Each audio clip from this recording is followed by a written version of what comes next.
Aziel, l'ange de la rémission selon la foi chrétienne, semble avoir visité le cœur de Marcel Tankwano et les siens. En prenant place pour cette conférence de presse, nul n'imaginait entendre un discours de pardon du M21. Mais surprise, l'adresse du jour sera empreinte des citations des grands penseurs et acteurs de la paix dans le monde, comme Jean-Baptiste Blanchard ou encore Nelson Mandela. Des gens courageux ne craignent pas le pardon au nom de la paix. Le M21 voudrait en toute humilité et en premier demander pardon au peuple du Burkina Faso.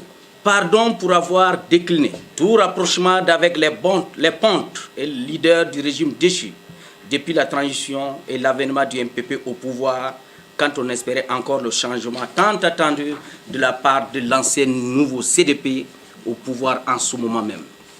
Pour le rôle joué par ce mouvement dans les événements de l'insurrection populaire d'octobre 2014, ce discours pourrait être interprété comme un aveu de regret.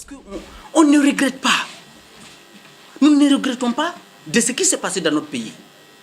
Mais la situation, ça nous fait quand même peur que des gens qu'on a élus, des gens à qui on se dit, ils avaient toute la confiance, toute l'expérience de la gestion du pouvoir d'État, et aujourd'hui, qui sont devant nous, incapables de protéger les Burkinabés. Pour le M21, son appréhension pour le futur du pays est corroborée par les larmes du Premier ministre lors de sa déclaration de politique générale.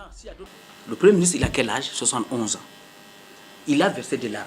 Allez-y comprendre. Posez des questions au salariés. Ils vont vous dire clairement ce que ça veut dire. Mais moi, je ne peux pas vous dire ça ici. Voilà. Comment on peut comprendre qu'un État où on se cherche, où le problème est connu, est très sérieux, on nous envoie quelqu'un de plus de 71 ans.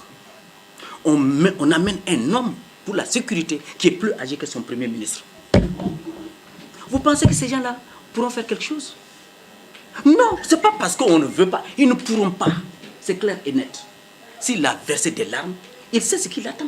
La réconciliation nationale, voilà ce que le M21 propose comme solution au Burkina Faso. Nous recommandons au chef de l'État de reprendre langue avec les leaders déchus du régime Compaoré sans rancune ni haine, de quitter des sentiers battus de la justice classique, très lente, pour un modèle de justice plus en phase avec nos traditions.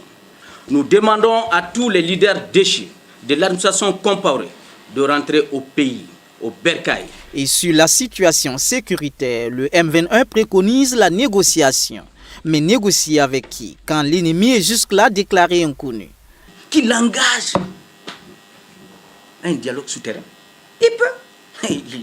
Même les pays, que ce soit les États-Unis, la France, en Afrique, la Mauritanie, le Niger, un peu le Tchad, tous ces pays ont dû certainement négocier en bas. Depuis qu'il y a eu une attaque à Abidjan, vous avez encore appris quelque chose là-bas? Voilà, mais ça ne se dit pas devant les médias. Le mouvement du 21 avril 2013 entend rencontrer à nouveau le président du Faso pour exposer ses idées pour un Burkina Faso apaisé.